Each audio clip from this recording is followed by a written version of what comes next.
नमस्कार।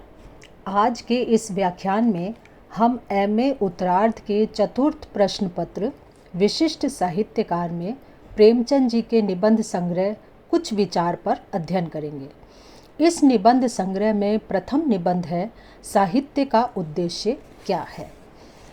साहित्य का उद्देश्य शीर्षक निबंध प्रेमचंद का वह प्रसिद्ध भाषण है जो उन्होंने सन 1936 ईस्वी में प्रगतिशील लेखक संघ के लखनऊ में हुए पहले अधिवेशन में अध्यक्ष के रूप में दिया था और साहित्यकारों के सामने बहुत आत्मीय एवं सहज ढंग से यह स्पष्ट किया था कि आज साहित्य में उस दृष्टि से काम नहीं चल सकता जो साहित्य और जनता को एक दूसरे से दूर रखती है। उनके इन विचारों से साहित्य की दुनिया में महत्वपूर्ण परिवर्तन आया। एक तरह से यह निबंध प्रेमचंद जी के अपने साहित्य का सौंदर्य शास्त्र भी था। उन्होंने साहित्य जगत में होने वाले अपने अनुभवों को ही अपने इस प्रसिद्ध भाषण में पिरोया था।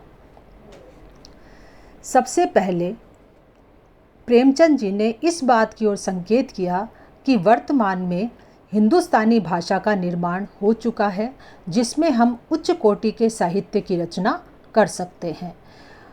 अपने इस भाषण में प्रेमचंद जी यह भी बतलाते हैं कि साहित्य क्या है।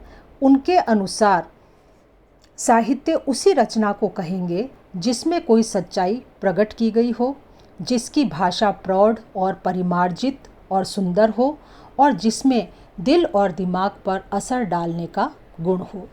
इस प्रकार प्रेमचंद साहित्य के लिए तीन बातें जरूरी मानते हैं। एक, जिसमें सच्चाई प्रकट की गई हो। दूसरा, भाषा प्रौढ़ और परिमार्जित और सुंदर हो।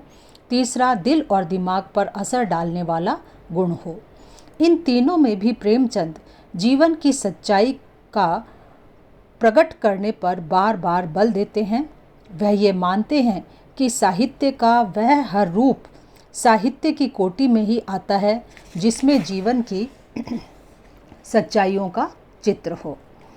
प्रेमचंद जी ने साहित्य का प्रतिमान अनुभूति की तीव्रता को ही माना है। उनके शब्दों में कवि या साहित्यकार में अनुभूति की जितनी तीव्रता होती है उसकी रचना उतनी ही आकर्षक और ऊंचे दर्जे की होती है। जिस साहित्य से हमारी सुरुचि ना जागे,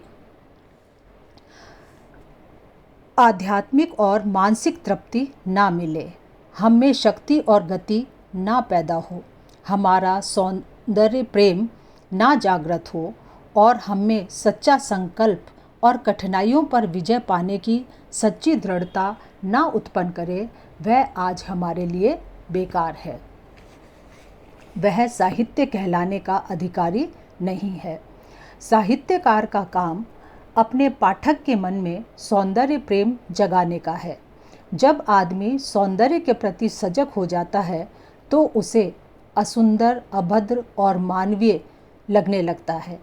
जब ऐसा भाव जागृत हो जाता है तो समाज उससे प्रभावित होता है।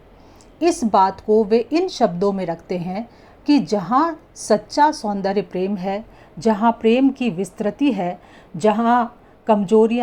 वहाँ कमजोरियाँ कहाँ रह सकती हैं।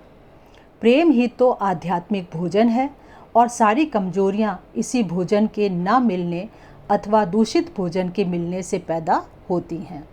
कलाकार हम में सौंदर्य की अनुभूति उत्पन्न करता है और प्रेम की उष्णता भी जगाता है। सौंदर्य के बारे में वे अपने विचार व्यक्त करते हुए कहते हैं कि प्रकृति के सौंदर्य का उदाहरण प्रकृति के सौंदर्य को देखकर जैसे हमारा अंतःकरण प्रसन्न हो जाता है, वैसे ही मनुष्य के त्याग, सच्चाई, सहानुभूति आदि जीवन मूल्य हमको प्रभावित करते हैं। ये जीवन मूल्य मानवीय सौंदर्य के अंतर्गत आते हैं।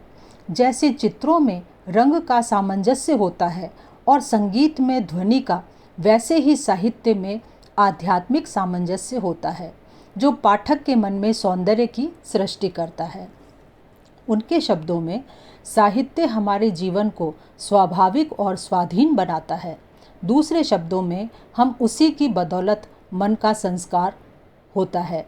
यही उनका मुख्य उद्देश्य है।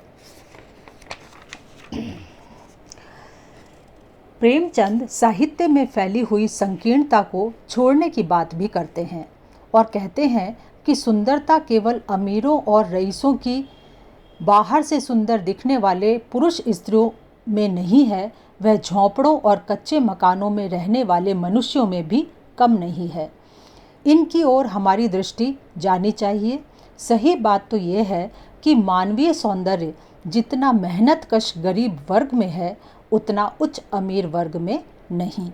अमीर मनुष्य तभी बनता है जब वह गरीबों, लाचारों के साथ बेईमानी करे, भ्रष्टाचार करे, छल कपट करे, धोखेबाजी करे, लोगों में घृणा द्वेष फैलाए, अफसर बने, रिश्वत ले, तभी आदमी अमीर हो सकता है।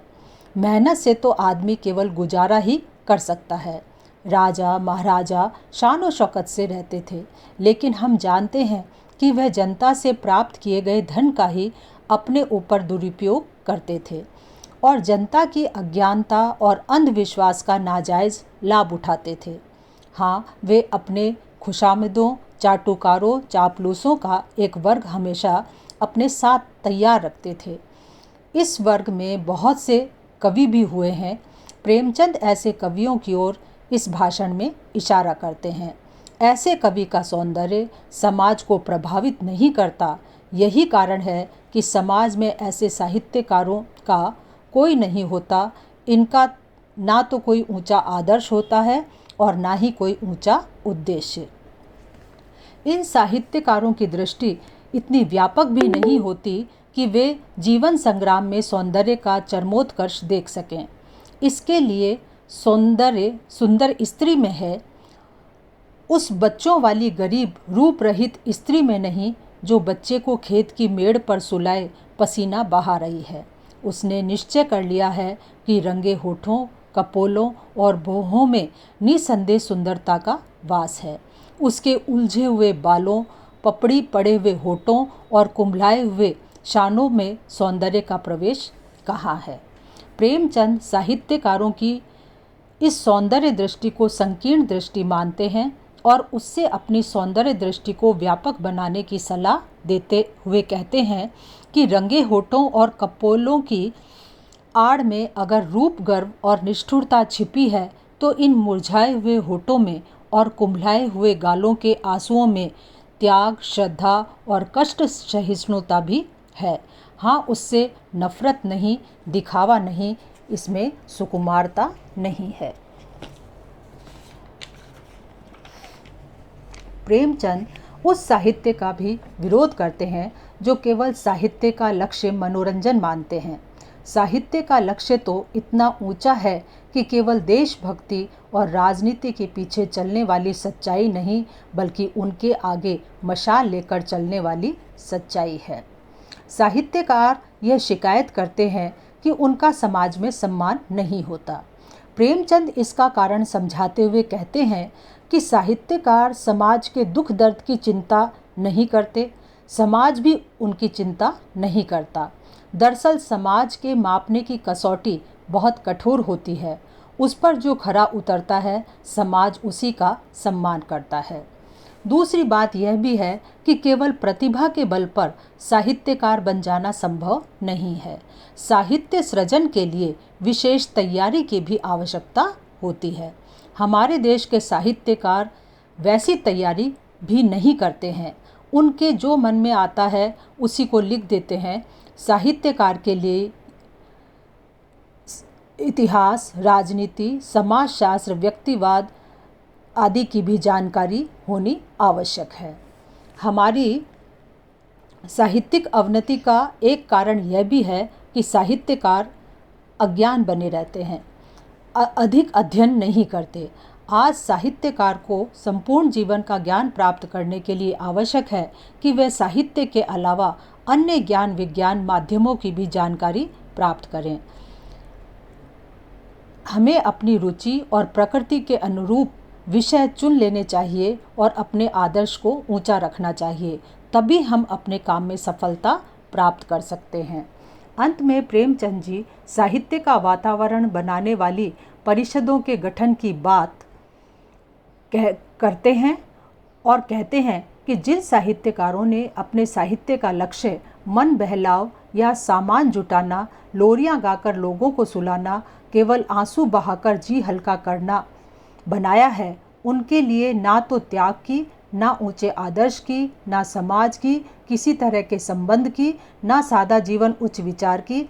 ऐसे लोग तो भोग विलास को अपने जीवन का उद्देश्य मानते हैं और अपनी साहित्यिक प्रतिभा को भोग विलास की सामग्री जुटाने का माध्यम बनाते हैं। ऐसे साहित्यकारों की आयु बहुत छोटी होती है और उनके प्रभाव की परिधि भी बहुत सीमित होती है। अंत में साहित्य की कसौटी के संबंध में प्रेमचंद जी कहते हैं कि हमारी साहित्य की कसौटी पर वही साहित्य खरा उतरेगा जिसमें उच्च चिंतन हो, स्वाधीनता का भाव हो, सौंदर्य का सार हो, सृजन की आत्मा हो, जीवन की सच्चाई का प्रकाश हो, जो हमें गति और बेचैनी पैदा करे, सुलाए नहीं, क्योंकि अब और ज़्यादा सोना मृत्यु का लक्षण है। धन्यवाद।